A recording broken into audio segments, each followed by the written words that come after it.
আমি পকেট থেকে মোবাইলটা বের করে সাব্বিরের ছবিটা তানভীরকে দেখালাম। ছবিটা দেখতো। কে ছেলেটা? আমাদের পরবর্তী টার্গেট এই ছেলে। বুঝেছিস? ও, আবার কি হয়েছে যে ওকে শিক্ষা দিব? ও আমার সবচেয়ে বড় ক্ষতি করেছে। কি ক্ষতি করেছে আমাকে বল। ও বিথিকে ছোটবেলায় আছে, সাথে ওর বন্ধু ছিল। আমার কথা শুনে তানভীরের চোখগুলা বড় বড় হয়ে গেছে। কি বলছিস তুই এসব? হুম, এইটাই সত্যি। তাই ওকে শিক্ষা দিতে হবে। কি থেকে কি হয়েছে তা আমাদের খুলে বল। তাহলে শোন, তানভীরকে সব বলে দিলাম, যা যা ঘটেছিল সেই দিন বিথির সাথে। দোস্ত, এত বড় একটা কাহিনী ঘটে গেল, আর তুই আমাদের আজ বললি? আচ্ছা, এখন যেহেতু বলেছি, তাই আমাকে এই সাহায্যটা করতে পারবি? এইভাবে বলছিস কেন? আমরা সব সময় তোর পাশে আছি। তা ফারিয়া আর রাফির কি খবর? এই তো ভালোই।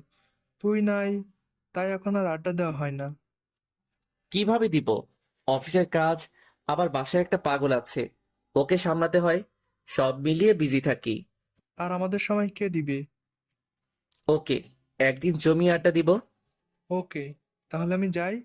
যেদিন কাজ করবি সেদিন ডাক দিবি। হুম, তুই যা, ডাকবো এক সময়। তানভীর চলে গেল।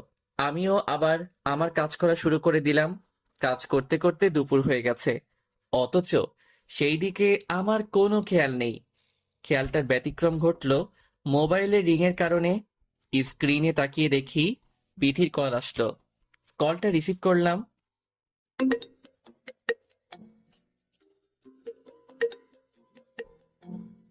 হ্যাঁ বিথি, বলো। এই, কি করছো এখন? অফিসে মানুষ কি করে? দুপুরের খাবার খেয়েছো? না, আমি এখনো খাইনি। কাজ শেষ হলে খাবো। কি, এখনো খাওনি কেন? কাজ আছে এখন, তাই খেতে পারি নাই। কাজ শেষ হলে খাবে, নইলে আমিও খাবো না। তুমিও খাওনি? না, এখনো খাইনি। খাওনি কেন? তুমি খাওয়ার পর খাবো। ওকে, আমি খেয়ে এসে তোমাকে কল দিচ্ছি। ওকে। কল কেটে দিয়ে সব কাজ আপাতত রেখে খাবারটা খেয়ে নিলাম। খাওয়ার পর বিধিকে কল দিলাম। খেয়েছো তুমি নাকি এখনো খাওনি? মাত্র খেয়েছি, তুমিও খেয়ে নাও। ওকে, খাচ্ছি। আরে, কোনোদিন আমার জন্য অপেক্ষা করবা না? নিজের খাবারটা খেয়ে নিবা। পারবো না, পারবো না, পারবো না। এই বলে বিথি লাইনটা কেটে দিল। পাগলি একটা। ওর কথা ভাবতেই ঠোঁটের কোণে হাসিটা চলে আসে। সারাদিন অফিসে কাজ করে বাসায় ফিরলাম ক্লান্ত শরীরে। ক্লান্তির কারণে বসে আছি। হঠাৎ কেউ একজন আমার মুখটা পরিষ্কার করতে লাগলো। তাকিয়ে দেখি বিথি তার আঁচল দিয়ে আমার মুখটা পরিষ্কার করছে। সারাদিন নিজের একটু যত্ন করতে পারো না? তুমি থাকতে আমি নিজের যত্ন কেন করব? যেদিন আমি হারিয়ে যাব, সেদিন কি করবে? বিথির কথা শুনে নিমিষেই মনটা খারাপ হয়ে গেল। ও আমার মুখটা এখনো পরিষ্কার করছে। আমি ওর হাতটা ধরে ফেলি। কি হলো, হাত ধরলে কেন? লাগবে না আমার যত্ন নেওয়া? আমার কথা শুনে রাগ হলো বুঝি? রাগটা সামলাতে না পেরে বিথিকে জড়িয়ে ধরলাম। আর কোনো দিন এইসব বলবা না। তুমি আমাকে ছেড়ে কোথাও যাবে না। কষ্ট পেয়েছো বুঝি? হুম, অনেক। এখন আমাকে ছেড়ে দিয়ে ফ্রেশ হতে যাও। হুম, যাচ্ছি। রাতে খাবার খেয়ে ঘুমানোর প্রস্তুতি নিলাম। বিথি রুমে আসলো। বিথি, তোমাকে অতি শীঘ্রই একটা কিছু উপহার দিব। কি দিবা আমাকে? সেটা না হয় অজানাই থাক। যেদিন দিব সেদিন দেখবা। ওকে, দেখবো তুমি আমাকে কি উপহার দাও। উপহারের জন্য হয়তো আমাকে একদিন বাইরে থাকতে হবে। বাহিরে থাকবো মানে? মানে, তোমাকে উপহার জোগাড় করতে হলে আমাকে বাইরে থাকতে হবে। এমন উপহার আমার দরকার নেই, তুমি আমার কাছেই থাকবা। ধুর পাগল। আচ্ছা, আমি যখন তোমার বাসায় গিয়েছি তখন তোমার মামা মামি আসে নাই কেন? ওদের সাথে মায়ের ভুল বোঝাবুঝি চলছে এখনো। তারা কি বাসা পরিবর্তন করে চলে গেছে নাকি? না, আগের বাসাতেই আছে। তোমাদের পাশের গ্রামে থাকে, তাই না? না, তারা আর আমরা একই গ্রামে থাকি। ওনারা চৌরাস্তার পাশে সবুজ বড় বিল্ডিংটায় থাকে। ও আচ্ছা। তুমি এত কিছু জানতে চাইলে কেন? এমনি জেনেছি আমি। হয়েছে, আর কথা বলতে হবে না, এখন ঘুমাও। হুম। পরের দিন সকালে উঠে ফ্রেশ হয়ে নাস্তা করে নিলাম। বিধির নিয়মগুলো পালন করে চলে আসলাম অফিসে। অফিসে এসে কাজের মধ্যে তানভীরকে কল দিলাম। কিরে, কিছুই তো জানাইলি না? সব ঠিক আছে, এখন শুধু যাওয়ার পালা। কাল সকালে আমরা বেরিয়ে পড়বো, সাথে রাফিকেও সাথে নিস। নিব। এইভাবে কথা আর কাজের মধ্য দিয়ে দিনটা চলে গেল। বাসায় ফিরে রাতের খাবারটা খেয়ে নিলাম। বিধি, আমি কাল বেরিয়ে যাব সকালে। কালই বেরিয়ে যেতে হবে তোমাকে? হুম, কালই চলে যাব। কি এমন কাজ যে আমাকে বলা যাবে না? সেটা না হয় আসলেই বলবো। ওকে, বাসায় আসবা কবে? কাজ শেষ হতে হতে একদিন লাগবে। একদিন আমার কাছে 1 বছরের মতো লাগবে। একটু সহ্য করতে পারবি না আমার জন্য? পারবো। আজকে আমাকে বুকের মধ্যে রেখে বেশি ভালোবাসা দিয়ে ঘুম পাড়াতে হবে। প্রতিদিন তো এই কাজ করি। আজকে একটু বেশি করতে হবে। ওকে ম্যাডাম, করব। পিঠিকে বুকের সাথে চেপে ধরে পরম ভালোবাসায় ঘুমিয়ে গেলাম। পরের দিন সকালে উঠে বিধির কাছ থেকে বিদায় নিয়ে চলে আসলাম তানভীরদের বাসার নিচে। কিরে, কই তুই? এখন আমি আর রাফি একসাথে আসছি। রাফি কি তোর বাসায়? হুম, ও আমার বাসায়। তাড়াতাড়ি নিচে আয়, দেরি হয়ে যাচ্ছে। আসছি। কল কেটে দেওয়ার কিছুক্ষণ পর তানভীর আর রাফি আসলো। কিরে, তোদের আসতে এত দেরি কেন? শিক্ষা দেওয়ার জন্য নতুন অস্ত্র ধার করছিলাম। অস্ত্র মানে? একটা ধারালো ব্লেড রেডি করে রেখেছি। ওই দিকটাতে সব ক্লিয়ার আছে তো? সব ঠিকই আছে। ওকে, তাহলে চল। গাড়ি ড্রাইভ করতে শুরু করে দিলাম। গন্তব্যে আসতে আসতে দেরি হয়ে গেছে। একটা হোটেলে একদিনের জন্য ভাড়া দিলাম। রাতে খাবার খেয়ে শুয়ে রইলাম। এমন সময় বিথি কল দিল। হ্যাঁ বিথি, বলো। ধুর, কিছু ভালো লাগছে না আমার। কই তুমি? আমারও ভালো লাগছে না, কিন্তু যেই কাজের জন্য এসেছি তা এসে তোমাকে বলবো। আজ রাতটা যে কিভাবে কাটাবো জানি না। ঘুমিয়ে পড়ো চুপটি করে। তোমার বুকে মাথা না রাখলে আমার ঘুম হবে না। শুধু আজকে রাতটা কষ্ট করো, তারপর থেকে দেখবে সব ঠিক হয়ে গেছে। রাতে খেয়েছো নাকি এখনো না খেয়ে আছো? এই তো মাত্র খেয়েছি। তুমি খেয়েছো? হুম, আমিও মাত্র খেলাম। আচ্ছা, তুমি ঘুমাও। Good night. Good night. Call কেটে দিয়ে কিছুক্ষণ মোবাইল টিপাটিপি করে ঘুমিয়ে গেলাম। সকালে উঠে আমাদের ভাড়া করা এলাকার বড় ভাইদের নিয়ে চলে গেলাম সাব্বিরের বাসায়। আমাকে চিনে যেতে পারে, তাই তানভীরকে পাঠালাম ভিতরে। কে তুমি বাবা? আন্টি, আপনি আমাকে চিনবেন না, আমি সাব্বিরের নতুন ফ্রেন্ড। ও আচ্ছা, বসো বাবা। না, আজকে হাতে একদম সময় নেই। সাব্বিরকে একটু ডেকে দিবেন, ওর সাথে কথা ছিল। ও ও তোর কলেজে আছে, বাসায় আসবে বিকালে। আচ্ছা, তা ও কোন কলেজে পড়ে? বন্ধু হয়ে জানো না কোন কলেজে পড়ে? আসলে আমার সাথে ওর পরিচয় গত 2 দিনের, তাই এত কিছু জানা হয়নি। তারপর আন্টি আমাকে তার বিশ্ববিদ্যালয়ের নাম বলল। আচ্ছা, তাহলে আমি আজকে আসি। বসে কিছু মুখে দেও। না আন্টি, আজকে না, আরেকদিন আসবো। আচ্ছা। এই বলে তানভীর আমাদের কাছে আসলো। কি রে, সাব্বিরকে পাস নাই? সাব্বির এখন কলেজে আছে। তাহলে চল, ওইখানে ওকে বোঝাবো। হুম, চল। বড় ভাই আর বন্ধুদের সাথে নিয়ে চলে আসলাম সাব্বিরের কলেজে। এসে সাব্বিরকে খুঁজতে লাগলাম। হঠাৎ একজনকে খুব চেনা চেনা লাগছে। রাফি, দেখতো ও সাব্বির না? তুই গিয়ে ওকে বুঝিয়ে শুনিয়ে একটু নির্জন জায়গায় নিয়ে চল, বাকিটা আমরা দেখতেছি। যাচ্ছি। এই বলে রাফি সাব্বিরের কাছে গেল। সাবির ভাই, আপনাকে মিথিলা আপু ডাকছে। কোন মিথিলা আবার আমাকে ডাকছে? আপনাদের ডিপার্টমেন্টের সেরা সুন্দরী মেয়েটা। কোথায় মেয়েটা? সে কলেজের বাইরে আছে, বলছে আপনাকে ডাক দিতে। চলো তো দেখি। এই বলে সাব্বির রাফির সাথে হাঁটা দিয়েছে। রাফি সাব্বিরকে মিথ্যে বলে একটা নির্জন জায়গায় নিয়ে এসেছে। কই ভাই মিথিলা? রাফি এইবার রহস্যময় হাসি দিয়ে সাব্বিরের দিকে তাকালো। খুব শখ তাই না মেয়েদের নিয়ে মজা করতে? যেটার জন্য এনেছেন সেটা কি মিথ্যে ছিল? দূর থেকে এইবার আমরা বেরিয়ে এলাম। সবাই গিয়ে রাফির পাশে এসে দাঁড়ালো। সাব্বিরের বুঝতে বাকি রইল না যে আজ তার সাথে কি ঘটবে। কিরে, মেয়েদের জীবন নিয়ে খেলা করতে খুব মজা, তাই না? আপনারা কে আর আমাকে এইখানে কেন নিয়ে এসেছেন? সব পরে বুঝবি। তানভীর, এদিকে আয় তো। বল। ওকে যখন আদর করব তখন তুই ভিডিও করবি। ওকে, মোবাইল দে। তানভীরের হাতে মোবাইলটা দিয়ে আমি আর রাফি সহ কিছু পোলাপান সাব্বিরের কাছে গেলাম। সাব্বিরকে কিছু বলার সুযোগ না দিয়ে সবাই ইচ্ছে মতো মারতে লাগলো। বেচারা মার সহ্য করতে না পেরে মাটিতে লুটিয়ে পড়ে। শরীর দিয়ে রক্ত বের হচ্ছে, তবুও যেন আমার রাগ কমছে না। সবাই থেমে গেলেও আমিও ইচ্ছে মতো মারতে লাগলাম।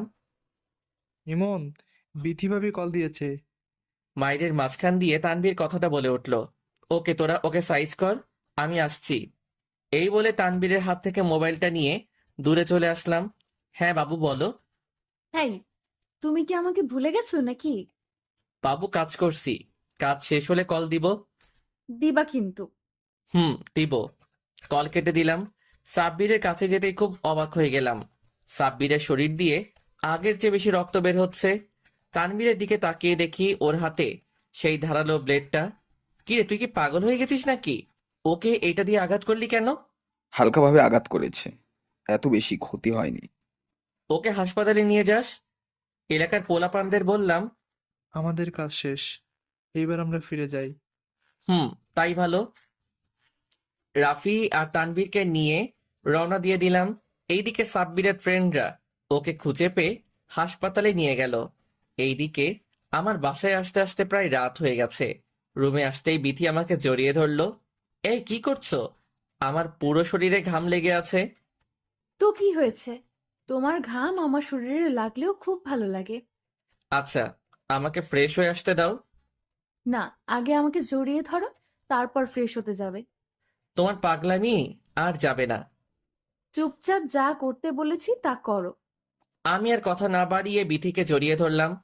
কিছুক্ষণ পর আবার ছেড়ে দিলাম। এখন তো ফ্রেশ হতে যাওয়া লাগবে। ওকে, যাও। ফ্রেশ হয়ে এসে রাতের খাবারটা খেয়ে নিলাম। আমি আর বিথি রুমে ঘুমানোর প্রস্তুতি নিচ্ছি। আচ্ছা, তুমি না আমাকে কি উপহার দিবে? ব্যাপারটা ঠিক উপহার না, সারপ্রাইজ হবে। যাই হোক, তা কি সেটা? তোমার সকল ভয় আমি দূর করে দিয়েছি। কিসের ভয়? আমি মোবাইলটা বের করে ওর হাতে দিলাম। ভিডিওটা দেখো তো কেমন হয়েছে। বিথি মোবাইলটা হাতে নিয়ে সাব্বিরকে মারার ভিডিওটা দেখতে লাগলো। বিথি ভিডিওটা দেখে খুব অবাক হয়ে গেল।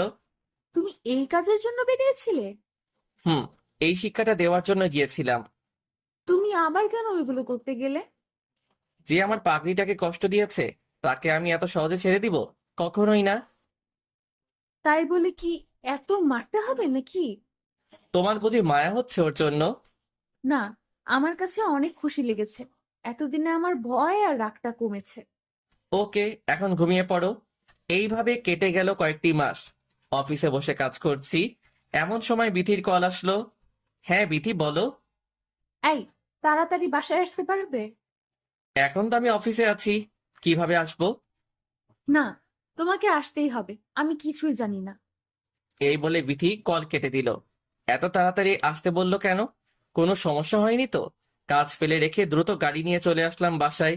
রুমে এসে দেখি বিথি শুয়ে আছে। কি হয়েছে? এইভাবে তাড়াতাড়ি আসতে বললে কেন? খুব তাড়াতাড়ি চলে এসেছে দেখি। কি হয়েছে? জানো, আজকে আমি অনেক খুশি। কারণটা শুনলে তুমিও খুশি হবে। তাহলে বলো সেই কারণটা। না, আমার লজ্জা করছে। তুমি বুঝে নাও। আরে তুমি না বললে আমি বুঝবো কেমনে? বলো প্লিজ। তুমি বাবা হতে চলেছো। বিথির কথা শুনে বলার ভাষা হারিয়ে ফেলেছি। আমি কি ভুল শুনেছি নাকি? কি বলেছো আবার বলো। কেন, শুনতে পাওনি? তুমি পিচ্চি বাচ্চার বাবা হবে। বিথির কথা শুনে এত খুশি হলাম যে বিথিকে কোলে তুলে ঘোরাতে লাগলাম। এই, কি করছো? আমাকে নামাও, ভয় লাগছে খুব। না, আজকে নামাবো না। আজ আমি অনেক খুশি। ইয়াহু! হয়েছে, এবার আমাকে নামাও প্লিজ। বিথিকে কোল থেকে নামালাম। আজ সত্যি আমি অনেক খুশি, কারণ তুমি আমাকে সেরা গিফট উপহার দিতে যাচ্ছ। আগে আমার জন্য আচার নিয়ে আসো, তারপর কথা হবে। ওকে, এক্ষুনি যাচ্ছি। এই বলে ঘর থেকে বেরিয়ে যেতে মায়ের সাথে দেখা। কিরে, বইয়ের জন্য আচার কিনতে যাচ্ছিস বুঝি? ইয়ে মানে মা। থাক, আর লজ্জা পেতে হবে না।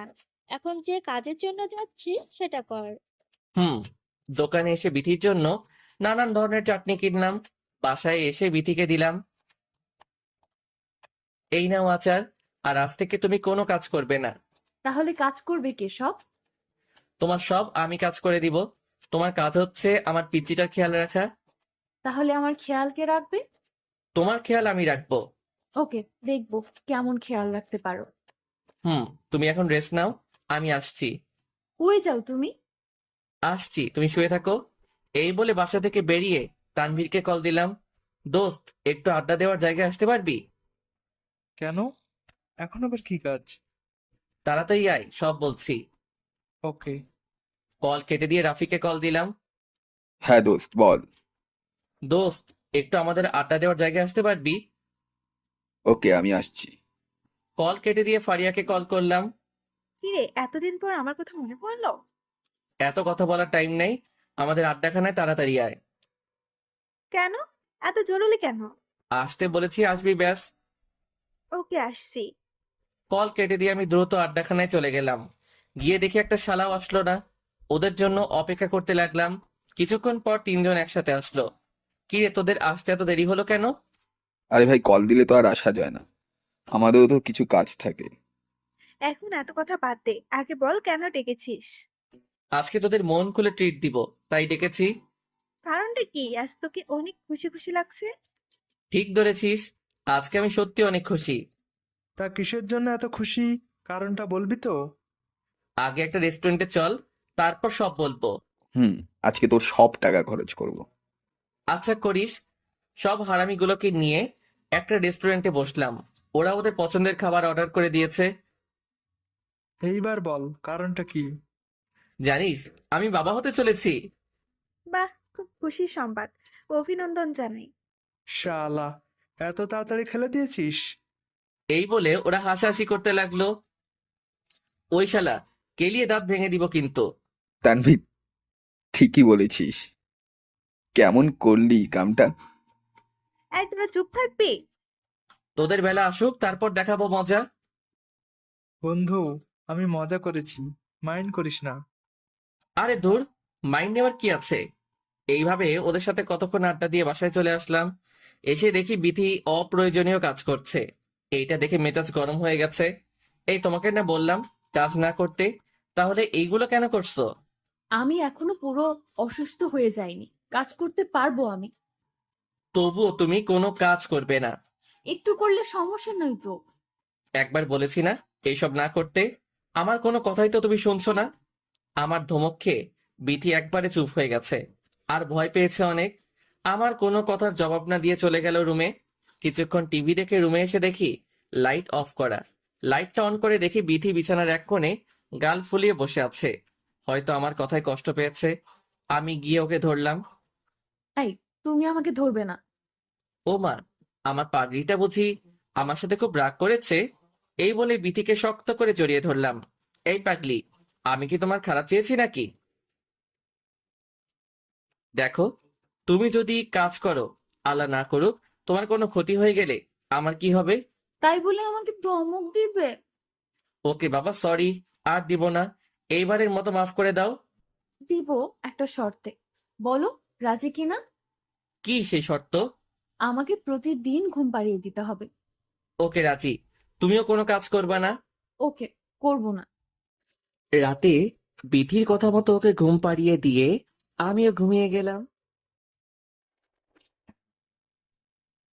রাতে বিধির কথা মতো ওকে ঘুম পাড়িয়ে দিয়ে আমিও ঘুমিয়ে গেলাম। সকালে উঠে দেখি বিধি আমার বুকের উপর বাচ্চাদের মতো ঘুমাচ্ছে। ওর ঘুমন্ত চেহারাতে যেন খুব মায়াবী লাগছে। ইচ্ছে করছিল ওর ঘুমন্ত চেহারার দিকে অপলক তাকিয়ে থাকতে, কিন্তু অফিসের তারা আর কাজটা করতে দিল না। এই বিথি, ওঠো। এই, কি হয়েছে? আমাকে ঘুমাতে দাও। এই, আমার অফিসে দেরি হয়ে যাচ্ছে, তাড়াতাড়ি ওঠো। ধুর, আমার ঘুমটা নষ্ট করে দিলে। আমার অফিস আছে আজকে। তুমি এইভাবে শুয়ে থাকলে আমি যাব কি করে? হয়েছে, এবার ফ্রেশ হতে যাও। হুম, যাচ্ছি। বিথিকে বুক থেকে সরিয়ে ফ্রেশ হতে গেলাম। সবার সাথে বসে নাস্তা করে নিলাম। অফিসে যাওয়ার জন্য রেডি হচ্ছি। আর পাগলিটা আমার টাইটা বেঁধে দিচ্ছে। এই অবস্থাতেও আমার টাই বেঁধে দেওয়া লাগে? আচ্ছা, তুমি কি শুরু করলা? আমি এখনো সুস্থ আছি, আর তুমি আমাকে অসুস্থ বানিয়ে দিলে। তোমার এখন নিজের উপর যত্ন নেওয়া প্রয়োজন। এই অবস্থাতে তোমার কিছুই করা উচিত নয়। এই, আসার সময় আমার জন্য আচার নিয়ে আসবে। কেন আনবো না? অবশ্যই আনবো। এইবার আমার আরেক নিয়মের কথা মনে আছে না? হুম, আছে তো। এই বলে বিথির কপালে ভালোবাসার পরশ এঁকে দিয়ে চলে আসলাম। অফিসে এসে কাজ করতে লাগলাম। এমন সময় ম্যানেজার রফিক আসলো। স্যার আসবো? হ্যাঁ রফিক সাহেব, আসুন। বলেন কি প্রয়োজন? স্যার, আমাদের প্রজেক্টটা সম্পর্কে অনেকের ধারণা স্পষ্ট নয়, আর সামনে এটা নিয়ে কাজ করতে হবে। হ্যাঁ, এইখানে নতুন তথ্য কোনটা? এই বিষয়ে ধারণা না থাকায় আমাদের আগামীতে সমস্যা হতে পারে, তাই সবাইকে এটা জানিয়ে দিন। ওকে, তুমি সবাইকে মিটিং রুমে নিয়ে যাও, আমি আসছি। Okay sir. এই বলে রফিক চলে গেল। আমিও ওনার পিছন পিছন মিটিং রুমে ঢুকলাম। সবাইকে নিয়ে আলোচনা করছি। এমন সময় বিথির কল আসলো। কলটা দেখেও রিসিভ করি নাই, কারণ মিটিং এর মধ্যে কলটা ধরা বেমানান। একের পর এক কল দিয়ে যাচ্ছে বিথি। তাই বাধ্য হয়ে মোবাইলটা বন্ধ করে দিয়েছি। মিটিং এর কাজ শেষ করে কেবিনে আসলাম। এসে বিথিকে কল দিলাম, কিন্তু ওর মোবাইল বন্ধ বলছে। হয়তো আমার খোঁজ খবর নেওয়ার জন্য কল দিয়েছে। এইটা ভেবে আবার অফিসের কাজ করতে লাগলাম। অফিসের কাজ শেষ করে বাসায় ফিরলাম। এসে দেখি বাসাটা নিরিবিলি বিরাজ করছে। মা বাবা দুজনে চুপচাপ বসে আছে। আমি কিছু না বলে রুমে গেলাম। ফ্রেশ হয়ে এসে একটা জিনিস খেয়াল করলাম। সেটা হলো, আমি আসার পর থেকে বিথিকে দেখতে পাইনি। তাই মাকে জিজ্ঞেস করলাম, মা, বিথি কই? মা এমন ভাবে আমার দিকে তাকিয়েছে যেন আমি কোনো ভুল প্রশ্ন করে ফেলেছি। কি হলো, কথা বলছো না কেন? বিথি কই? বিথিকে আমি তাড়িয়ে দিয়েছি। মায়ের কথা শুনে যেন আকাশ থেকে পড়লাম, আর সাথে অবাক হলাম। বিথিকে তাড়িয়ে দিয়েছো মানে? ও একটা খারাপ মেয়ে, ও একটা ধর্ষিতা মেয়ে। মায়ের কথা শুনে কথা বলার ভাষা হারিয়ে ফেলেছি। মা, তুমি এগুলো কি বলছো? কেন, তুই কি জানোস না যে ও ধর্ষিতা মেয়ে? বাহ মা বাহ, তোমার কথায় আর কাজে কোনো মিল নেই। কি বলতে চাস তুই? আমি বলতে চাই এই কথা যে, যেই বাবা মা আমাকে শিক্ষা দিয়েছিল যে পাপীকে নয়, পাপকে ঘৃণা করো, আজ তাদের দ্বারা এমন নিকৃষ্ট কাজ হতে পারে তা আমার জানা ছিল না। কোনো ধর্ষিতা মেয়ে আমার বাড়ির বউ হবে না। বিথির কথা ছেড়ে দাও। আরে, ওর মধ্যে বড় হচ্ছে আমাদের বাড়ির প্রদীপ। সেইটা কি তোমরা ভুলে গেছো? তুই এখন এগুলো কেন বলছিস? বিথি তো ইচ্ছে করে ধর্ষিত হয়নি, তাকে জোর করা হয়েছে। সেটা কি জানো না? আচ্ছা, তোমাদের এইগুলো কে বলেছে? সাবির নামে একটা ছেলে বাসায় এসেছিল, আর সেই বলেছে। আজ আমি এখানে দাঁড়িয়ে একটা কথা বলি, যদি আমি আমার বিথিকে না পাই, তাহলে তোমরা ভুলে যেও যে তোমাদের কোনো ছেলে নেই আর ছিল না। কি বলছিস এসব তুই? এইটাই আমার শেষ কথা। এই বলে আমি বাসা থেকে বেরিয়ে যাই। বিথিদের বাড়িতে কল দিলাম, কিন্তু বিথি সেইখানে যাই নাই। অনেক খোঁজাখুঁজি করে ক্লান্ত হয়ে রাস্তার পাশে বসে আছি। মোবাইলটা এখন অফ করা। অন করতেই দেখি ফারিয়ার অনেকগুলো কল আসলো। আমিও দেরি না করে ফারিয়াকে কল দিলাম। কি রে, অনেকগুলো দিয়েছিস দেখলাম, কারণ কি? তুই একটু আমার বাসায় আসতে পারবি? দোস্ত, ভালো লাগছে না, পরে আসবো। আমি তোরা এখন আসতে বলেছি, তাই তুই এখনই আসবি। বাসায় গিয়ে কি করব? আসলেই দেখতে পারবি তুই। তাড়াতাড়ি আয়। হুম, আসছি।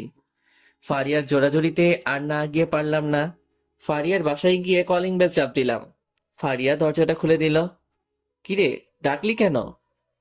আমার রুমে যা, তারপর বলছি। হুম।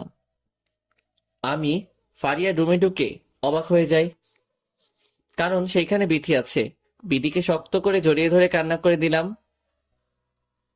এই, তুমি আমাকে ছেড়ে চলে আসলে কেন?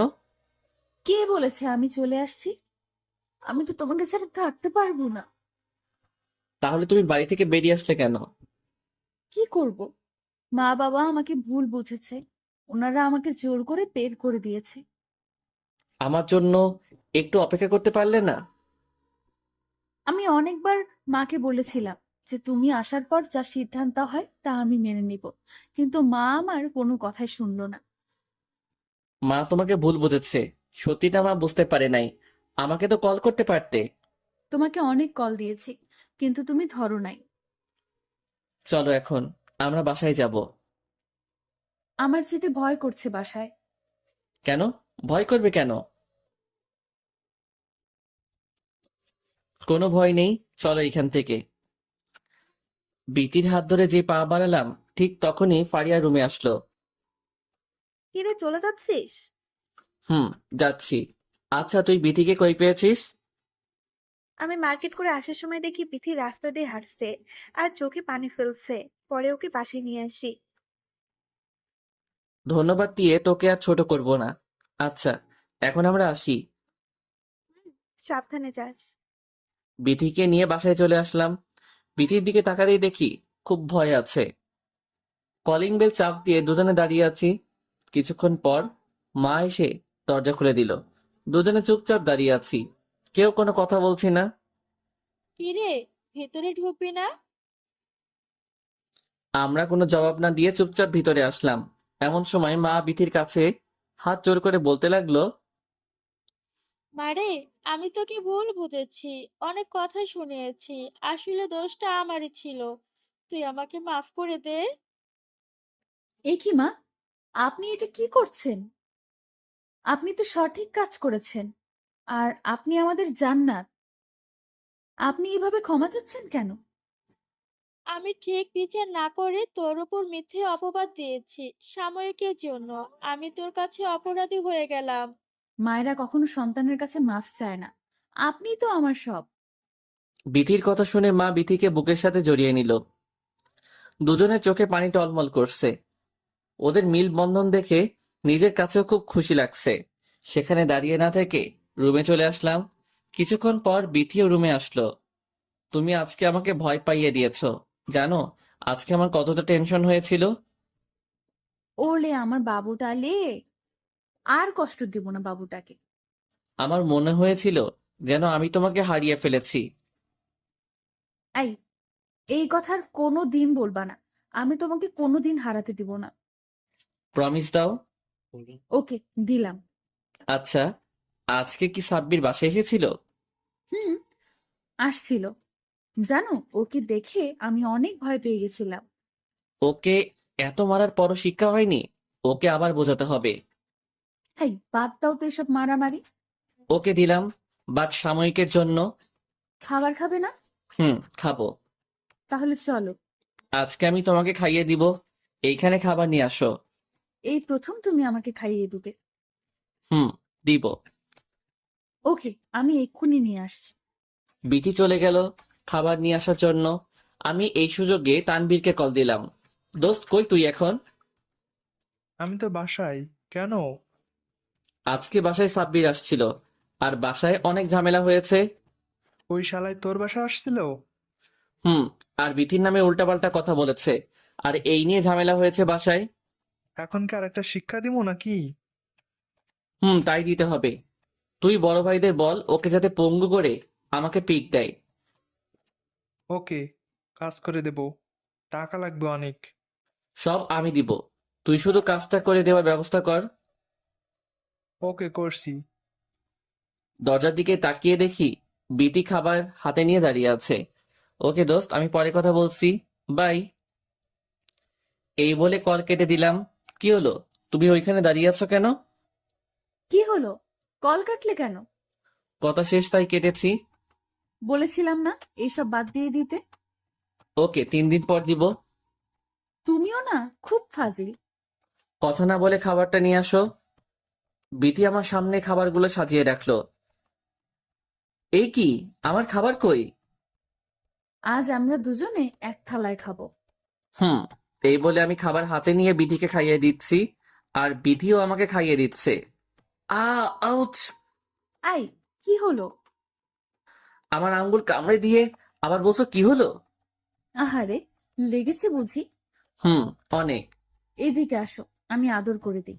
না থাক, এখন লাগবে না। খাবারটা শেষ করো। হুম। খাবারটা শেষ করে দুজনে ঘুমানোর প্রস্তুতি নিলাম। আচ্ছা, তুমি যে আমার বাবুটার যত্ন নাও না, তার জন্য তোমাকে কি করতে মন চায়?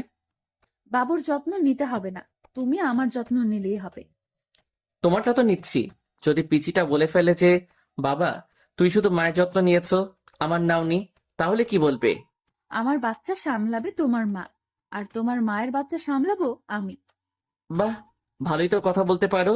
সরো, আমি তোমার বুকে ঘুমাবো। নিষেধ করেছে কে? ঘুমাও তুমি। বিধিকে বুকে নিয়ে হারিয়ে গেলাম ঘুমের রাজ্যে। দেখতে দেখতে এইভাবে কেটে গেল কয়েকটি মাস। প্রতিদিনকার মতো আজকেও বিধির নিয়ম মেনে অফিসে চলে আসলাম। অফিসে বসে কাজ করছি, এমন সময় বাসা থেকে মায়ের কল আসলো।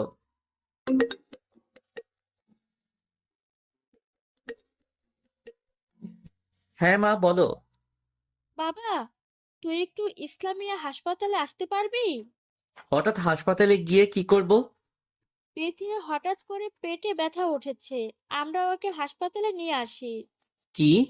ওকে, তোমরা চিন্তা করো না, আমি এক্ষুনি আসছি। এই বলে অফিসের কাজ রেখে হাসপাতালে চলে আসলাম। আর মনে মনে আল্লাহকে ডাকছি যেন আমার পাগড়িটার কিছু না হয়। হাসপাতালে এসে দেখি মা বাবা বসে আছে। আমাকে দেখে মা কান্না করে দেয়। মা, বিথি কই? ওকে অপারেশন থিয়েটারে নিয়ে যাওয়া হবে। আল্লাহকে ডাকো, দেখবে সব ঠিক হয়ে যাবে। হুম। সবাই মিলে থিয়েটারের বাইরে অপেক্ষা করতে লাগলাম, ডাক্তার আসার অপেক্ষায়। কিছুক্ষণ পর একজন ডাক্তার বের হলো। আমরা তার কাছে ছুটে গেলাম। ডাক্তার সাহেব, আমার স্ত্রী কেমন আছে? আলহামদুলিল্লাহ, আপনার স্ত্রী আর সন্তান উভয়ই ভালো আছে। ডাক্তারের কথা শুনে যেন প্রাণ ফিরে এলো। আর এত খুশি হয়েছি যে তা বলার মতো না, কারণ আজকে থেকে আমি বাবা হয়েছি। আমরা কি ওদের সাথে দেখা করতে পারি? এখন না, ঘন্টাখানেক পর দেখা করলে ভালো হয়। ওকে। ডাক্তারের কথা মতো ঘন্টা পর বিধির কেবিনে ঢুকলাম। দেখি পাগলিটা অন্যদিকে মুখ ঘুরিয়ে শুয়ে আছে। আমি ওর কাছে গিয়ে ওর কপালে হাত রাখলাম। ও আমার দিকে তাকাতেই ওর চোখ দিয়ে পানি পড়ছে, আর আমার হাতটা চেপে ধরে আছে। এই পাগলি, কাঁদছো কেন? দেখো, আমি তোমার সামনে। জানো, আমার কিছু মুহূর্তের জন্য মনে হয়েছিল যে আমি তোমাকে হারিয়ে ফেলেছি। চুপ একদম। আর এই ধরনের কথা বলবা না। তুই সম্পূর্ণ সুস্থ এখন। হুম। আমার আর বিথির কথার মাঝে মা এসে আমার সন্তানকে আমার কোলে দিয়ে গেল। ওর দিকে তাকাতেই যেন আমার সব ক্লান্তি চলে গেল। আমার মেয়ে হয়েছে, দেখতে ঠিক তার মায়ের মতো। আমার দিকে তাকিয়ে হাসছে। আমিও কোলে রেখে বিথির কাছে দিলাম। আর বাহিরে এসে সবগুলো হারামিকে জানিয়ে দিলাম সুসংবাদটা। মা, বাবা আর বিথির জন্য খাবার নিয়ে গেলাম। মা, আমি তোমাদের জন্য খাবার এনেছি, খেয়ে নাও। হুম, আমরা খেয়ে নেব। তাহলে মা, আমি অফিসে যাচ্ছি, রাতে আবার আসবো। ওকে, সাবধানে যাস। হুম। এই বলে বিথি আর মায়ের কাছ থেকে বিদায় নিয়ে চলে আসলাম অফিসে। কিছুক্ষণ পর রাফি, ফারিয়া আর তানবীর হাতে করে একটা ব্যাগ নিয়ে আমার কেবিনে আসলো। কিরে, হঠাৎ তোরা তিনজন এখানে? কেন? আসতে মানা নাকি? না, মানা হবে কেন? তুই যে সংবাদ শুনিয়েছিলি তা শুনে কি ঘরে বসে থাকা যায়? তা হাতে ওইটা কি? এটা হচ্ছে মিষ্টি, তোর জন্য এনেছি। আমার জন্য মিষ্টি কেন? তোর মেয়ে হয়েছে, তাই তো তোর জন্য মিষ্টি নিয়ে এসেছি। মিষ্টি খাওয়ানোর কথা তো আমার, তা তোরা আনলি কেন? তোকে মিষ্টি খাওয়ানোটা আমাদের উদ্দেশ্য নয়। তাহলে উদ্দেশ্য কোনটা? তোকে মিষ্টি খাওয়াই মনে করে দিতে এসেছি যে আমাদের ট্রিটটা কবে দিবি। ও, এই ব্যাপার। আরে তোরা এই নিয়ে চিন্তা করিস না, আমি দিয়ে দিব। তাহলে তো ভালোই। সাব্বিরের খবর নিয়েছিস? ধুর, ওর খবর নিয়ে আমি কি করব? ওকে নাকি এমন মার মেরেছিল যে সে এখন পঙ্গু হয়ে আছে। আমি তো এটাই চেয়েছিলাম। শালা, তোরা আজকে এই খুশির দিনে এগুলো আলোচনা করছিস? ও হ্যাঁ, তাই তো। আচ্ছা, আজকে রাতে আমাদের ট্রিটটা দিয়ে দিস। না দোস্ত, আজকে না। আজকে বিথির কাছে থাকবো। ওকে, তাহলে কাল দিস। হুম, দিব কাল। তাহলে মিষ্টিগুলা খা, আমরা পরে আসবো আবার। এখন আবার চলে যাবি? কাজ আছে আমাদের। ওকে, সাবধানে যাস। তিনজনে চলে গেল। আমি ম্যানেজারকে ডেকে পুরো অফিসের জন্য মিষ্টি আনতে বললাম, আর অফিস একদিনের জন্য ছুটি দিয়ে দিলাম। অফিসের কাজ শেষ করে সোজা হাসপাতালে চলে গেলাম। এইদিকে কি রে, তুই গোল খেয়ে বসে আছিস, কিছু করতে পারছিস না? ও আমাকে পঙ্গু করেছে, আর আমি ওকে চির বিদায় দিয়ে দেব। সেই কাজ তোর দ্বারা হবে না। তুই ওর ক্ষতি করলে ও এবার তোকে মেরেই ফেলবে। এইবার কে মরবে সেটা দেখা যাবে। গোল এইবার আমি দিবই। যেই ছেলে তোর এই অবস্থা করেছে তাকে ছেড়ে দিলে আমাদের পথে কাটা সরবে না। কয়েক মাসের জন্য আগুন মনের মধ্যে জ্বলছে, কবে যে এর প্রতিশোধ নিব। আমি ইমনের উপর সর্বক্ষণ দৃষ্টি রাখছি, তুই চিন্তা করিস না। গুড। ও কখন কি করে, কোথায় যায়, সব আমাকে জানতে হবে। ওকে, আমি পরে আসবো, আমার আরেক জায়গায় কাজ আছে। ওকে, যা, আর খবর পাইলে জানাইস। এইদিকে আমি হাসপাতালে চলে এলাম। এসে দেখি মা আর বিথি আমার সন্তানের সাথে মজা করছে। কিরে, তুই এসেছিস? মাত্র আসলাম। ডাক্তার বলেছে যে কাল বিথিকে রিলিজ করে নিতে পারবো। ও, তাহলে তো ভালোই। মায়ের সাথে কথা বলে চলে গেলাম বিথির কাছে। কেমন লাগছে এখন? ভালো লাগছে। আজকে সারাদিন তোমাকে খুব মিস করেছি। তুমি একলা করেছো, আমি কি করি নাই? না, তুমি করো নাই। কিভাবে বুঝলে যে আমি করি নাই? যদি করতে তাহলে আমাকে একটা কল দিতে। আজ পুরো অফিসের সাথে আমার খুশিটা ভাগ করে দিয়েছি, তাই তোমাকে আর কল দিতে পারি নাই। দুপুরে কিছু খেয়েছো তো? হুম, আমি খেয়েছি। আচ্ছা, আমি একটু মায়ের কাছে যাই। যাও। মায়ের কাছে গিয়ে বলতে লাগলাম, মা, তোমরা সারা দিন এখানে ছিলে, তুমিও হয়তো ক্লান্ত হয়ে পড়েছো। তুমি আর বাবা বাসায় যাও। না, আমাদের কিচ্ছু হয় নাই। তুই বাসায় গিয়ে ফ্রেশ হ, তারপর না হয় আমরা যাব। ওকে। এই বলে আমি দ্রুত গাড়ি নিয়ে বাসায় আসলাম। এসে ফ্রেশ হয়ে নিলাম। দেরি না করে আবার হাসপাতালের উদ্দেশ্যে রওনা দিলাম। যাওয়ার পথে ওদের জন্য কিছু খাবার নিয়ে নিলাম। হাসপাতালে ঢুকেই মা বাবাকে বাসায় পাঠিয়ে দিলাম। বিথির কাছে খাবার নিয়ে গেলাম। তোমার জন্য খাবার নিয়ে এসেছি। আজকে তুমি খাইয়ে দাও। ওকে, কাছে আসো। বিথি আমার কাছে এসে বসলো, আর আমি ওকে খাইয়ে দিচ্ছি। খাওয়া শেষ করে আমিও খেয়ে নিলাম। তুমি এখনো অসুস্থ, তাই তুমি শুয়ে পড়ো। তুমি কি করবে? আছি আমি, আমাকে নিয়ে চিন্তা করতে হবে না। তাহলে তুমি কি না ঘুমিয়ে কাটিয়ে দিবে নাকি? বললাম না আমার চিন্তা না করতে, তুমি ঘুমাও। ওকে। একদিকে বিথির মাথায় হাত বুলাচ্ছি, আর অন্যদিকে আমার মেয়ের সাথে মজা করছি। এক পর্যায়ে মা ও মেয়ে দুজনে ঘুমিয়ে যায়। আমি চুপ করে বিছানা থেকে উঠে গিয়ে চেয়ারে বসে থাকি। যদি রাতে বিথির কিছু লাগে তাই বসে আছি। বসে বসে মোবাইল টিপছি, আর বিথির দিকে খেয়াল করছি। কয়েক ঘন্টা মোবাইল টিপার পর নিচ থেকে যেন চোখটা বন্ধ হয়ে আসছে। ভোর রাতে নামাজটা পড়ে চেয়ারে বসে আছি। কিছুক্ষণ পর চোখে তন্দ্রাভাব আসলো। মোবাইলটা পাশে রেখে ঘুমিয়ে পড়ি। সকালে মায়ের ডাকে ঘুম ভাঙলো। কিরে, তুই এখানে শুয়ে আছিস কেন? তোমরা এত তাড়াতাড়ি আসলে যে? এসেছি আমার নাতনি আর মেয়েকে দেখার জন্য। ওকে, তোমরা বসো, আমি তোমাদের জন্য নাস্তা আনছি। ফ্রেশ হয়ে হাসপাতালে বাইরে এসে সবার জন্য কিছু নাস্তা নিলাম। দুপুরে বিথিকে বাসায় দিয়ে আসলাম। বিথি শুয়ে আছে, আর আমার মেয়েকে তার দাদা দাদি আদর করছে। এমন সময় তানবীর, ফারিয়া আর বিথি আসলো। কিরে, কি খবর তোদের? আর এইখানে তোরা? আমরা তোর কাছে আসি নাই, আমরা আসছি বিথি ভাবির সাথে দেখা করতে। যা, ও রুমে আছে। ওরা চলে গেল বিথির সাথে দেখা করার জন্য। কিছুক্ষণ পর আমিও গেলাম ওদের পিছন পিছন রুমে। গিয়ে দেখি ওরা খুব মজা করছে। আমিও তাদের সাথে যোগ দিলাম। সবাই ভালোই মজা করছে। অন্যদিকে দোস্ত, ইমনের একটা মেয়ে সন্তান হয়েছে। এইটা খুব খুশির সংবাদ। এটা খুশি সংবাদ ওদের জন্য, আমাদের জন্য না। আরে বলদ, এইটা আমাদের জন্য খুশির সংবাদ। কিভাবে? ইমন এখন তার মেয়েকে নিয়ে বিজি থাকবে, আর ওর প্রতি দুর্বল জন্মাবে। তাতে আমাদের লাভ কি? তাতে আমাদের অনেক লাভ, সেটা পরে বুঝবি। তুই আপাতত ওর উপর নজর রাখিস। তা তো রাখবই। তাহলে যা, এখন পরে আসিস। আচ্ছা। এইদিকে ফারিয়া, রাফি আর তানভীর আমার মেয়েকে নিয়ে মজা করছে। দেখতে পুরো ভাবির মতো সুন্দর হয়েছে। ভাবছিলাম ইমনের মতো হইব, কিন্তু তোর যে চেহারা। এই বলে ওরা হাসাহাসি শুরু করে দিল। আমি ওদের কথা জবাব না দিয়ে বিধির কাছে গেলাম। এই, আমাদের মেয়ের নাম তো রাখা হয়নি। ও হ্যাঁ, তাই তো। ওর নাম কি রাখা যায়? ওর নাম সুমাইয়া রাখলে কেমন হয়? তুমি যা রাখবে তাই। কিরে, তোদের প্রেম করা কি শেষ হয়েছে নাকি আরো বাকি আছে? তোদের জন্য আর পারলাম কই। আমরা চলে যাবার পর ইচ্ছে মতো প্রেম করিস। এখন বাচ্চাটাকে ধর। তোমরা চলে যাবে মানে? মানে আমরা যাচ্ছি এখন। না, আজকে যাওয়া হবে না। আজকে খাবার খেয়ে যেতে হবে। না ভাবি, আজকে না, আরেকদিন এসে খাবো। তাহলে প্রমিস দাও যে আরেকদিন এসে খাবে। ওকে ভাবি, প্রমিস দিলাম, আরেকদিন এসে জমিয়ে আড্ডা দিয়ে খাবার খেয়ে যাব। ওকে, তাহলে সাবধানে যেও তোমরা। ওরা চলে গেল আর আমাদের মাঝের খুনসুটি আরো বাড়তে লাগলো। দেখতে দেখতে আমার মেয়েটা বড় হয়ে উঠলো।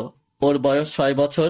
পুরো বাড়িটাকে ও ওর দুষ্টুমি দ্বারা মাতিয়ে রাখে, খুব খেয়াল রাখে আমাদের। আজ ওর 6ষ্ঠ জন্মদিন। খুব ধুমধাম করে আয়োজন করা হয়েছে। পুরো বাড়ি মেহমান। আমি আর বিথি ঘুমানোর প্রস্তুতি নিলাম। এমন সময় আমার মেয়ে সুমাইয়া রুমে আসলো। কি হয়েছে মা? কিছু লাগবে নাকি? বাবা, আমার একটা আবদার আছে। কি আবদার শুনি?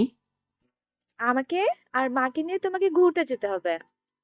ওকে, আপনার আবদার গ্রহণ করলাম। আমরা কালই ঘুরতে যাব। ধন্যবাদ বাবা। এই বলে আমার গালে একটা চুমু দিয়ে দৌড় দিল। দেখেছো, আমার মেয়েটা দেখতে দেখতে আজকে কথা বলতে শিখে গেছে। হুম, তা তো দেখছি, কিন্তু আরেকটা জিনিসও দেখছি। কি সেইটা? পাগলের সাথে আরেক পাগলকে দেখেছি। মানে? সুমাইয়া ঘুরতে বলে গেল আর তুমি রাজি হয়ে গেলে?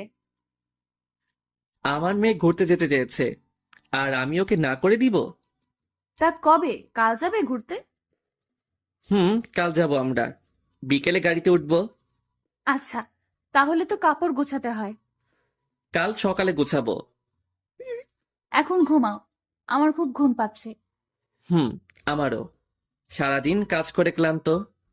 এই, তোমার কাছে কোলবালিশ কেন? ওইটাকে ছুঁড়ে ফেলো। ও, আমি তো ভুলেই গেছি যে আমার কোলবালিশ তো তুমি। এখন আমাকে জড়িয়ে ধরো। বিথিকে জড়িয়ে ধরে ঘুমিয়ে গেছি। সকালে উঠে দেখি বিথির জায়গায় সুমাইয়া শুয়ে আছে। সুমাইয়া আমাকে দেখে হাসতে লাগলো। আমি ওকে দেখে কিছুটা অবাক হয়ে গেলাম। সুমাইয়া, তুমি এখানে? সকালে তোমাদের রুমে এসে দেখি তুমি মাকে ধরে শুয়ে আছো। তখন আমি তোমার হাতটা সরিয়ে আমি শুয়ে পড়ি তোমার কোলে। সুমাইয়ার কথা শুনে খুব লজ্জা পেলাম। শুধু আমি না, সাথে বিথিও লজ্জা পেল। তুমি একটু তোমার দাদির কাছে যাও তো, বাবা এখন ফ্রেশ হবো। আচ্ছা, যাচ্ছি। এই বলে সুমাইয়া রুম থেকে বেরিয়ে গেল। এই, তুমি রাতে দরজা বন্ধ করো নাই? করেছি তো, রাতে মায়ের কাছে গিয়েছিলাম, তখন আর বন্ধ করি নাই। তোমার ভুলের কারণে দুজনে মেয়েটার কাছে খুব লজ্জা পেলাম। আর মেয়েটাও না এত পেকেছে যা বলার বাহিরে। দেখতে হবে না কার মেয়ে। তোমার আশকারা পেয়ে মেয়েটা একেবারে মাথায় উঠেছে। এই, আজকে কিন্তু আমাদের ঘুরতে যাওয়ার কথা, মনে আছে কথাটা? আছে। খাবার খাওয়ার পর জামা কাপড় গোছাবো। ওকে, আমি ফ্রেশ হয়ে আসছি। যাও। ফ্রেশ হয়ে এসে নাস্তা করলাম। সুমাইয়া তার দাদির সাথে খেলা করছে। আমি রুমে এসে দেখি বিথি ব্যাগ গোছানোর কাজে ব্যস্ত। এসি চলার পরেও ওর মুখে বিন্দু বিন্দু ঘাম জমেছে, যেটা ওর সৌন্দর্যকে আরো বাড়িয়ে তুলছে। আমি বিথিকে পিছন থেকে জড়িয়ে ধরলাম। এই, কি করছো? কেউ দেখে ফেলবে তো। দেখলে আমার সমস্যা নাই, আমি তোমাকে ধরেছি, অন্য কাউকে তো আর ধরি নাই। আচ্ছা, তুমি দেখতেছো আমার কাজ আছে, এখন ছাড়ো। তোমার মুখের ঘামগুলোর কারণে তোমাকে খুব সুন্দর লাগছে। থাক, এখন রোমান্টিক হওয়ার দরকার নেই, আমাকে কাজ করতে দাও। বাবা, আমি কিন্তু দেখে ফেলেছি। সুমাইয়ার কথা শুনে আমি দ্রুত বিথিকে ছেড়ে দিলাম। দুজনে পিচ্চিটার কাছে খুব লজ্জা পাচ্ছি। মা, তুমি এখানে কি করছো? কিছু লাগবে নাকি তোমার? আমি এসেছি তোমার জামাগুলো দিতে। ওকে, দাও, আমরা গুছিয়ে দিচ্ছি।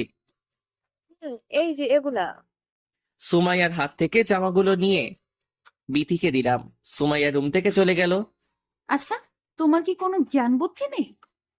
আমি কি জানতাম নাকি যে ও এমন সময় চলে আসবে? তোমাকে আমি কত করে বলেছি যে কেউ এসে পড়বে, কিন্তু তুমি আমার কথা শুনলে না। হয়েছে, আর বলতে হবে না, তাড়াতাড়ি গুছিয়ে নাও। করছি তো। আমাদের গোছানোর কাজ শেষ করে রেডি হয়ে নিলাম আর বাসা থেকে বেরিয়ে পড়লাম। আমি ড্রাইভ করছি আর সুমাইয়া আমার কোলে বসে আছে আর বিথি পাশের সিটে বসে আছে। আমরা 3 দিনের জন্য খাগড়াছড়ি ঘুরতে বেরিয়েছি। বিকেলে গাড়ি ড্রাইভ করা শুরু করি। আমাদের সেইখানে পৌঁছাতে রাত পেরিয়ে যাবে। রাতে গাড়িটাকে একটা হোটেলে দাঁড়িয়ে করিয়ে রাতের খাবারটা খেয়ে নিলাম। খাওয়ার পর আবার ড্রাইভিং শুরু করে দিলাম। এই, আমার ঘুম পাচ্ছে। তাহলে সিটটাকে হেলে দিয়ে শুয়ে থাকো। না, এইভাবে আমার ঘুম হবে না। তাহলে কি করবে? আমি তোমার কোলে ঘুমাবো।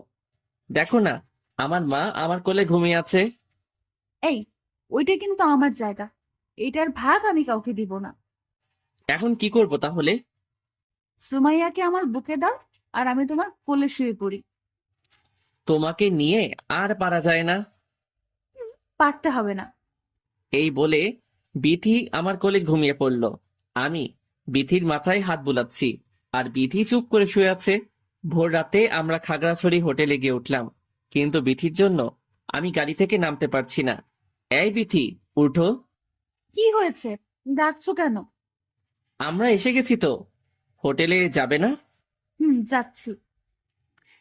এই বলে বিথি আমার কোল থেকে উঠে গেল। আমিও সুমাইয়াকে কোলে নিয়ে রুমে চলে আসলাম। গাড়িটাকে পার্কিং করে রাখলাম। সারা রাত ড্রাইভিং করে খুব ক্লান্ত হয়ে গেছি। রুমে এসে 3 জনে ঘুমিয়ে গেলাম। ঘুম থেকে অনুভব করলাম কেউ একজন আমাকে ধাক্কাচ্ছে। ঘুম চোখে তাকিয়ে দেখি সুমাইয়া ধাক্কা দিচ্ছে। কি হয়েছে মা, ধাক্কা দিচ্ছ কেন? বাবা, আমরা কোথায় এসেছি? আমরা একটু পর ঘুরতে বের হব। এটা হোটেল। তাহলে ঘুমাচ্ছ কেন? ওঠো ঘুম থেকে। একটু ঘুমাতে দাও আমাদের। না বাবা, আর ঘুমাতে পারবে না। ওঠো এখন। এই তো উঠতেছি। সুমাইয়ার জোরাজুরিতে বাধ্য হয়ে ঘুম থেকে উঠলাম। পাশে বিথি শুয়ে আছে, ওকেও জাগিয়ে দিলাম। রেডি হয়ে নিলাম খাগড়াছড়ি ভ্রমণ করার জন্য। সকালে নাস্তা করে সারাদিন ঘুরলাম। ঘোরা শেষ করে হোটেলে আসতে আসতে রাত হয়ে গেছে। বাবা জানো, আজকে খুব ভালো লেগেছে আমার কাছে। জায়গাটা তোমার পছন্দ হয়েছে? হ্যাঁ, অনেক পছন্দ হয়েছে। তোমার আম্মুকে জিজ্ঞেস করলেন না জায়গাটা কেমন লেগেছে? তুমি বসো, আমি জিজ্ঞেস করে আসছি। এই বলে সুমাইয়া ওর মায়ের কাছে চলে গেল আর আমি শুয়ে শুয়ে মোবাইল টিপছি। অন্যদিকে শালা তুই পাগল হয়ে গেছিস। তোর কথায় আর কাজে কোনো মিল নেই। তোর আবার কি হয়েছে? ভাই, তুই সোজা সাপটা বলিস না কেন যে তুই ইমনকে কিছু করতে পারবি না? ও, এই ব্যাপার। আরে পাগল, সবুর কর। সবুরে নেওয়া ফলে। এই কথা আমি গত কয়েক বছর যাবত শুনতেছি। জানি তুই কিছুই করতে পারবি না। দেখ আমি করি কিনা, তাই ইমনের উপর নজর রাখছিস তো? তার বলা লাগবে না, সব সময় নজর রাখছি। এখন কোনো খবর পেয়েছিস ওর নামে? ও ওর স্ত্রী আর মেয়েকে নিয়ে খাগড়াছড়ি ঘুরতে গেছে। ঘুরতে দে, ওকে মজা করতে দে। শেষ চালটা আমরাই দেব। এই কথা অনেকবার শুনতেছি, কিন্তু তুই কিছুই করছিস না কেন? চুপ থাক আর এইখান থেকে যা, আমাকে ভাবতে দে। রায়হান আর কিছু না বলে রেগে সাব্বিরের রুম থেকে বেরিয়ে যায় আর সাব্বির ভাবতে থাকে কিভাবে ইমনের ক্ষতি করা যায়। এইদিকে, এই বিথি, কই তুমি? কি হয়েছে? ডাকছো কেন? আজকে সারাদিন তেমন কথা বলো নাই আমার সাথে, কারণটা কি জানতে পারি? কই, বলেছি তো। আচ্ছা, কাল কই যাবা? দেখি কই যাওয়া যায়। কাল রাতে কিন্তু আমার ঘুম হয়নি ভালো করে। ঘুম হয়নি কেন? তুমি জানো না আমি তোমার বুক ছাড়া ঘুমাতে পারি না? সেটা তো জানি। তাহলে আজকে আমাকে বুকে টেনে নিয়ে আমাকে ঘুম পাড়াতে হবে। আচ্ছা, পারিয়ে দেব। হঠাৎ বারান্দা থেকে সুমাইয়া আসলো। বাবা খাবে না? আমার অনেক ক্ষুধা পেয়েছে। এই তো মা, আমরা এখন খাবার খেতে বের হব। সবাই মিলে বাহিরে গিয়ে খেয়ে আসলাম। এইভাবে কয়েকদিন খাগড়াছড়ি থেকে অনেক মজা করলাম। আজকে আবার শহরে ফিরে যাব। নিয়ম মাফিক আমি আবার ড্রাইভিং শুরু করে দিলাম। কিছুক্ষণ ড্রাইভিং করতেই বিথি বলে উঠল, আই গাড়ি থামাও। কেন? গাড়ি থামাবো কেন? থামাতে বলেছি, থামাও। বিথির কথা শুনে গাড়িটা সাইড করে দাঁড় করালাম। কি হয়েছে? গাড়ি থামাতে বলেছো কেন? ওই দেখো আইসক্রিমের দোকান, আমাদের জন্য আইসক্রিম নিয়ে আসো। এখন খাওয়া লাগবে না, এইগুলো খেলে পেট খারাপ করবে। না বাবা, কিছু হবে না। তুমি আমাদের জন্য আইসক্রিম নিয়ে আসো। তোমাদের জ্বালায় আর পারা যায় না। ওকে, তোমরা বসো, আমি আনতেছি। এই বলে গাড়ি থেকে বেরিয়ে রাস্তা পেরিয়ে অন্য রাস্তায় গিয়ে ওদের জন্য কিছু আইসক্রিম কিনলাম। আইসক্রিম কেনা শেষ করে রাস্তা পার হতে লাগলাম। হঠাৎ কিছু একটা আমাকে প্রচন্ড বেগে ধাক্কা মেরে চলে যায়, আর আমি ছিটকে কয়েক হাত দূরে পড়ে যাই। শুধু মনে হচ্ছে আমার মাথা দিয়ে প্রচুর রক্ত বের হচ্ছে। এরপর আমার আর কিছুই মনে নেই। গাড়ির ভিতর থেকে বিথি আর সুমাইয়া আমার এই অবস্থা দেখে দ্রুত গাড়ি থেকে আমার কাছে আসলো। দুজনে চিৎকার দিয়ে কাঁদতে লাগলো। চারপাশে অনেক লোকজন জড়ো হয়ে গেছে। আই ইমন, চোখ খুলো, দেখো তোমার কিচ্ছু হবে না। বাবা ওঠো, চলো আমরা বাসায় যাব। এই বলে বিথি আর সুমাইয়া কাঁদতে লাগলো। কিছু লোক আমাকে ধরে পাশের একটা হাসপাতালে নিয়ে আসে। এইদিকে বিথি, তানবীর, ফারিয়া আর রাফিকে কল করে সব বলে দেয়। ওরা তিনজন হাসপাতালে আসার উদ্দেশ্যে রওনা দিয়ে দেয়। বিথি অপারেশন থিয়েটারের সামনে অপেক্ষা করছে, আর তার চোখ দিয়ে অঝরে পানি পড়ছে। এইদিকে সুমাইয়াও কেঁদে যাচ্ছে।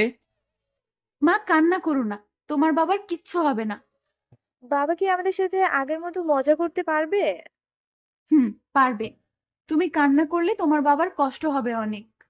আচ্ছা, তাহলে আমি আর কান্না করবো না। সুমাইয়াকে সান্ত্বনা দিয়ে নিজে ভিতর থেকে প্রচুর ভেঙে পড়েছে, কিন্তু সে সেটা প্রকাশ করতে দিচ্ছে না। এইদিকে ডাক্তাররা তাদের কাজ করেই যাচ্ছে, আর বিথি অপেক্ষা করে আছে কখন ডাক্তার থিয়েটারের থেকে বের হবে। আর ওর চোখ দিয়ে যেন পানির বন্যা বইছে। অন্যদিকে সাবাস বাঘের বাচ্চা, তোর মনে যে এটা ছিল তা আমাকে আগে বলিসনি কেন? সবুরে নেওয়া ভালো। ও আমাকে পঙ্গু করেছে, আমি ওকে উপরে পাঠিয়ে দেওয়ার ব্যবস্থা করে দিলাম। আচ্ছা, তুই এত বড় একটা কাজ করলি কেমনে? এইটা নিনজা টেকনিক, যা সবাইকে বলা যায় না।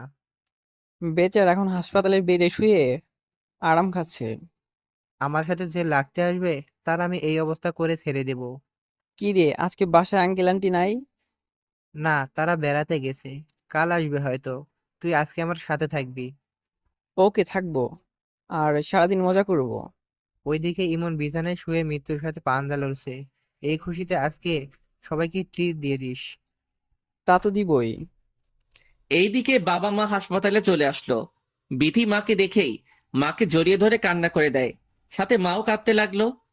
মা, নিজের মনকে শক্ত কর, দেখবি আমার ছেলে কিচ্ছুই হবে না। বিথি কিছু না বলে অঝরে কাঁদছে। বিথি আর মায়ের পরিস্থিতি আড়াল করতে বাবা সুমাইয়াকে অন্যদিকে নিয়ে যায়। ডাক্তার কি কিছু বলেছে? না, ডাক্তার এখনো থিয়েটার থেকে বের হয়নি। আল্লাহকে ডাক, দেখবি সব ঠিক হয়ে যাবে। এই বলে সবাই অধীর আগ্রহ নিয়ে বসে আছে ডাক্তারের মুখে আমার অবস্থা শোনার জন্য। কিছুক্ষণ পর ডাক্তার বেরিয়ে আসলো, আর সবাই দৌড়ে ডাক্তারের কাছে গেল। ডাক্তার সাহেব, আমার স্বামী কেমন আছে? দেখুন, নিজেকে শান্ত করুন।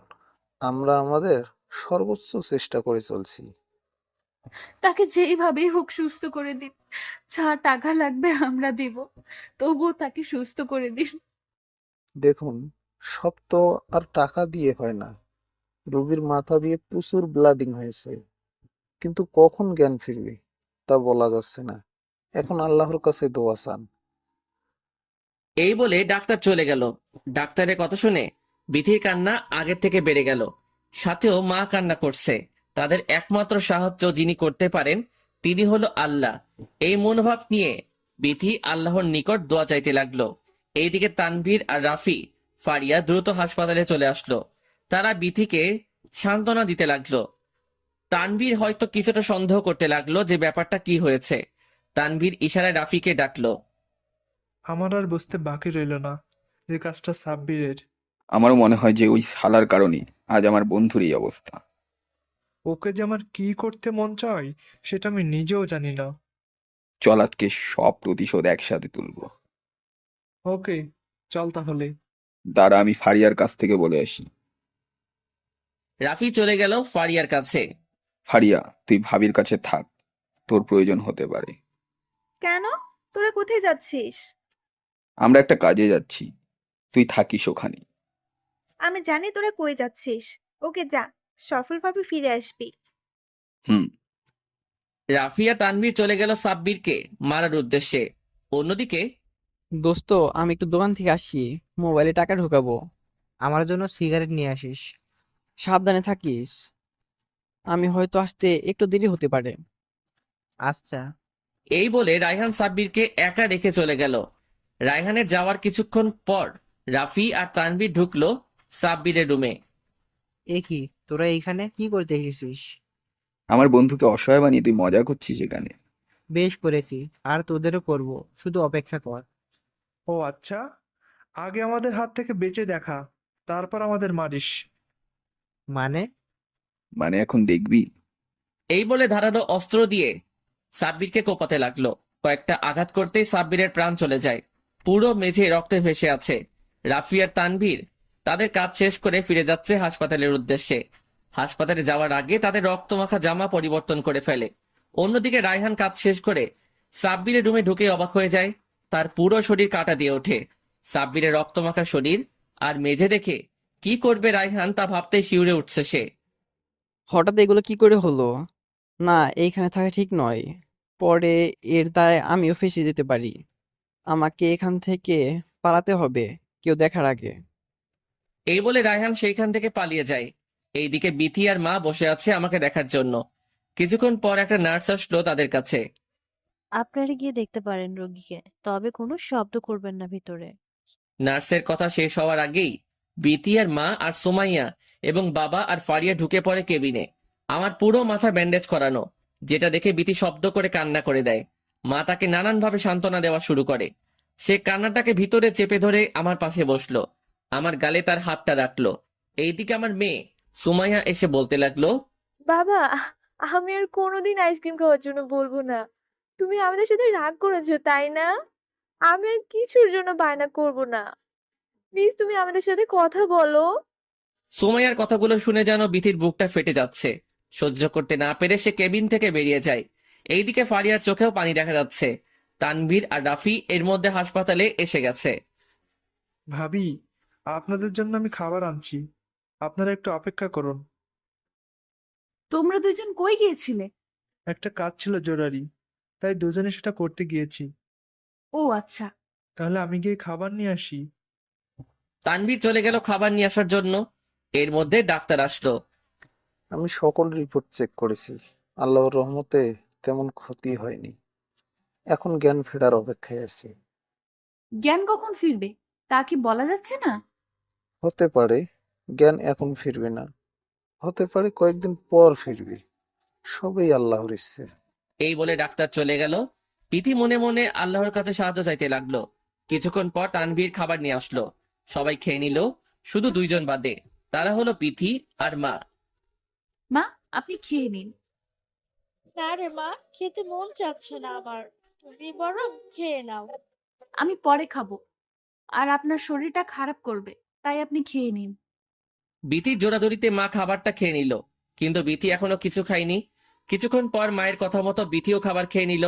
সবাই হতাশ মনে বসে আছে আর অপেক্ষা করছে আমার জ্ঞান ফেরার অপেক্ষায়। কিছুক্ষণ পর সুমাইয়া দৌড়ে তার মায়ের কাছে আসলো। মা, বাবা নড়ছে। চোখ মেলে দেখি বিথি আর মা দৌড়ে আমার কেবিনে আসলো। মা চলে গেল ডাক্তারকে ডাকার জন্য। ডাক্তার এসে সব চেক করলো। আর কোনো ভয়ের কারণ নেই, সব বিপদ আল্লাহর রহমতে কেটে গেছে। অস্পষ্ট চোখে খেয়াল করলাম বিথির মুখে হাসি ফুটে উঠেছে। তানভীর, ফারিয়া আর রাফির চোখেও পানি দেখা যাচ্ছে। বিথি আর মা এসে আমার পাশে বসছে। বিথির চোখ দিয়ে পানি পড়ছে। ওর কান্না আমার একদম সহ্য হয় না। বারবার বলতে ইচ্ছে করছে যে, এই পাগলি, কাঁদছো কেন? আমার তো কিছু হয় নাই, আমি তো তোমার সামনে আছি। বিথির কান্না যেন আমার কাছে কেমন জানি লেগে উঠছে। এমন সময় সুমাইয়া আমার কাছে আসলো। বাবা, আমি তোমাকে আর কিছুর জন্য বলবো না। তুমি আমার উপর রাগ করো না। তুমি আমার সাথে কথা না বললে আমার খুব কষ্ট হয়। সুমাইয়ার কথাগুলো শুনে আমার চোখের কোণে পানি গড়িয়ে পড়ছে, যেটা একমাত্র বিথি খেয়াল করেছে। সুমাইয়া, বাবাকে এসব বলো না, বাবার কষ্ট হবে। তুমি দাদুর কাছে যাও। না, আমি বাবার কাছে থাকবো। আমি কোথাও যাব না। এই বলে সুমাইয়া আমার কাছে বসে রইল। এইভাবে কয়েকদিন হাসপাতালে রেখে আমাকে বাসায় রিলিজ দেওয়া হয়। আমি এখন কিছুটা কথা বলতে পারি, কিন্তু হাঁটতে পারি না। বিথি রোজ আমাকে হাঁটতে সাহায্য করে। আজকে সকালেও কাজের কারণে আমি তোমাকে হাঁটাতে পারি নাই, এখন হাঁটাবো, চলো। প্লিজ, এখন না, পরে হাঁটবো। না, কোনো ফাঁকিবাজি নয়, যা বলছি তাই করতে হবে। আচ্ছা আচ্ছা, আমাকে ধরো। আমাকে কাঁধে হাত রাখো আর আমাকে জড়িয়ে ধরো শক্ত করে। আমি বিথির কথা মতো বিথির কাঁধে এমনভাবে হাত রাখলাম, মনে হচ্ছে আমি ওকে জড়িয়ে ধরে আছি। বিথি এইভাবে আমাকে হাঁটায় রোজ। আমার হাঁটা দেখে আমার মেয়ে সুমাইয়া আমার কাছে আসলো। মা, আমি আজকে বাবাকে হাঁটাবো। সুমাইয়া, তুমি এটা করতে পারবে না, কষ্ট হবে তোমার। না, আমি পারবো। আমি আজকে বাবাকে হাঁটাবো। মা, তুমি আমার পা ধরে হাঁটো, তাহলেই হবে। ওকে বাবা। এই বলে সুমাইয়া আমার পা ধরে আমার সাথে হাঁটতে লাগলো। বিথি আর সুমাইয়া আমার এইভাবে খেয়াল রাখে। ওদের যত্নের কারণে কি আর অসুস্থ থাকা যায় নাকি? ধীরে ধীরে সম্পূর্ণ সুস্থ হয়ে উঠি আমি। আজ আমি আল্লাহর রহমতে সম্পূর্ণ সুস্থ। রাতে একটু হেলান দিয়ে চোখ বুজে বসে আছি। এমন সময় অনুভব করলাম কেউ জানি আমাকে গুঁতা দিচ্ছে।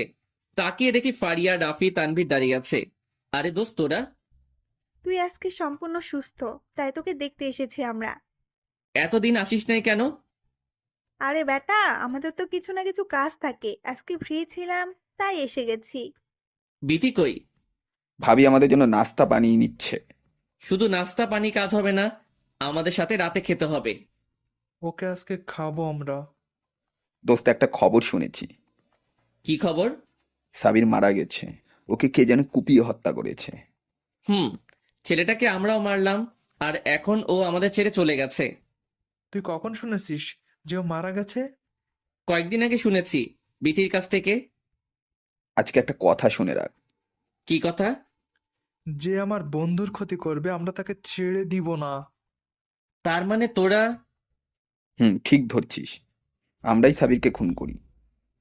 তোরা আবার ওকে খুন করতে গেলি কেন?